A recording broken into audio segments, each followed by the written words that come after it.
শুধু এখানেই শেষ না রে যুবক, এলাকার যুবক, এখানে আল্লাহর পাগলেরা বসে আছে, ঠিক কিনা বলে? এই মেলায় এই মজমায় যদি না আসো তাহলে বুঝবা না এই মজমার কত মজা, ঠিক কিনা বলে? দুনিয়ার মানুষের কোরআনের তেলাওয়াত শুনলে যদি এত মজা লাগে, আমার আল্লাহ যেই দিন জান্নাতে তেলাওয়াত করবে সেই দিন জান্নাতীরা 50,000 বছর পর্যন্ত আল্লাহ তাআলার জবানে তেলাওয়াত শুনে গলা কাটা মুরগির মতো ছটফট করতে থাকবে। ওই মজা যদি তুমি দুনিয়ার কোরআনের মাহফিলে না আসো তাহলে সেই জান্নাতের মাহফিলে থাকতে পারবা না, ঠিক কিনা বলেন? ও যুবক, ও মুসলমান, এই মাহফিলে কোরআন তেলাওয়াত হয়েছে, এই তেলাওয়াত শুইনা অনেক যুবকরা দৌড়ায় দৌড়ায় আসছে। ও যুবক, তুমি শুধু কোরআনের মাহফিলে আসো নাই, আল্লাহর জান্নাতের টিকিট নেওয়ার জন্য আসছো। জোরে বলেন সুবহানাল্লাহ। আল্লাহ তাআলার জান্নাতের টিকিট নেওয়ার জন্য আসছো, ঠিক কিনা বলেন? বলতে পারেন হুজুর কিভাবে জান্নাতের টিকিট? আল্লাহর নবী বলে, আমি বলি না আল কোরআন হুজ্জাতুল লাকা ওয়া আলাইকা। আল্লাহর নবী বলে, উম্মত, আল্লাহ তাআলা আমার উপর যে কোরআন নাজিল করেছে, এই কোরআনের প্রতি আমাদের হক আছে। আমরা যদি কোরআনের হক আদায় না করি, কাল হাসরের ময়দানে আল্লাহর কোরআন আল্লাহর আদালতে আমাদের বিরুদ্ধে মামলা দায়ের করবে।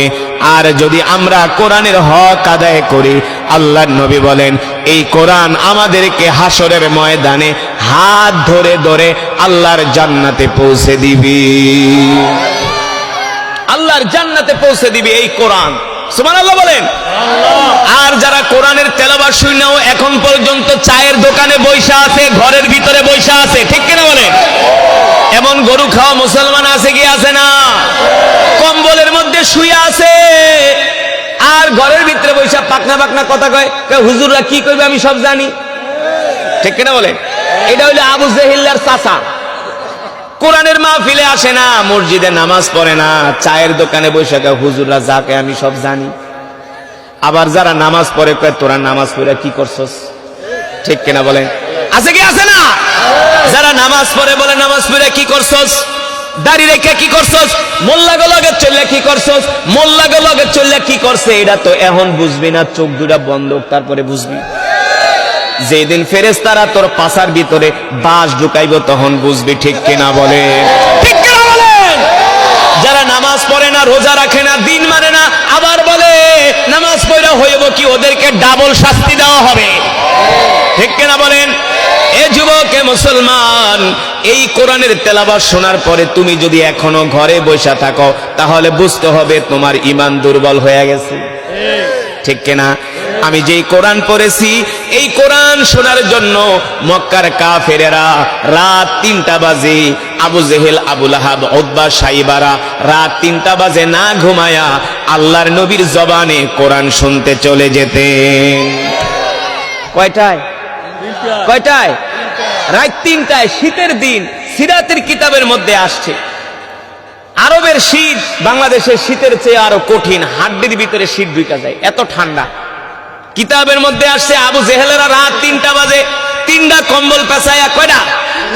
আল্লাহ নবী যখন তাহাজ্জুদের মধ্যে কোরআন পড়তেন, আল্লাহ রাসূলের জবানে কোরআন শোনার জন্য আবু জেহেলরা রাত 3টা বাজে কোরআন শোনার জন্য বাইতুল্লাহ চলে যেতেন। শুধু আবু জেহেল না, আবু লাহাব যেত, উতবা যেত, সাইবা যেত, আবু সুফিয়ান যেত, ওলীদ ইবনে মুগীরারা যেত, মক্কার বড় বড় নেতারা আল্লাহর নবীর জবানে কোরআন শোনার জন্য চলে যেত। ও মুসলমান, মক্কার কাফেররা যদি রাত 3টা বাজে কোরআন শুনতে আসতে পারে, তুমি মুসলমান হইয়া কেন রাত 10টা বাজে কোরআনের মজমায় আসতে পারবা না, ঠিক কিনা বলেন?